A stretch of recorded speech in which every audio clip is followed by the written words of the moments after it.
छत्रपती संभाजीनगरचे महापौर प्रथम नागरिक त्यांनी आता नुकताच मतदानाचा हक्क बजावला। समीर राजूरकर आपल्याबरोबर आहे।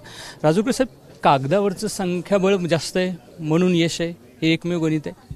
नाही, असं नाही आहे। एक सामान्य कुटुंबातल्या शेतकरी कुटुंबातल्या एका कार्यकर्त्याला महायुतीने ही संधी दिलेली आहे। त्या संधीचा आमच्यासारख्या सगळ्या कार्यकर्त्यांना खूप सार्थ अभिमान आहे की सुहास शिरसाट सारखा सामान्य कुटुंबातला मुलगा जो कार्यकर्ता होता त्याला महायुतीने ही उमेदवारी दिली आहे, भारतीय जनता पार्टीने दिली आणि त्याचा प्रचंड आनंद आम्हाला कार्यकर्त्यांच्या मनामध्ये आहे।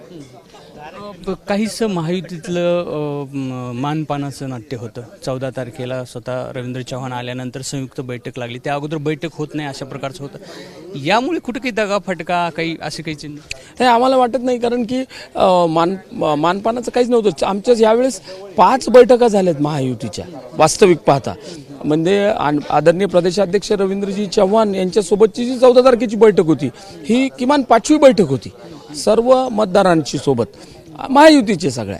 त्याच्यामुळं मला वाटत नाही असं काही त्याच्यामध्ये होतं म्हणून। काय अवलोकन केलं ह्या निवडणुकीचं तुम्ही? नाही, ही निवडणूक अगदी एकतर्फी आहे। ही निवडणूक पूर्णपणे एकतर्फी आहे। फक्त मी तुम्हाला पहिले जसं म्हणलं तसं की भारतीय जनता पार्टीनं किंवा महायुतीनं एका सामान्य कुटुंबातल्या कार्यकर्त्याला ही उमेदवारी दिल्याचा सार्थ अभिमान आम्हा सगळ्या कार्यकर्त्यांना आहे।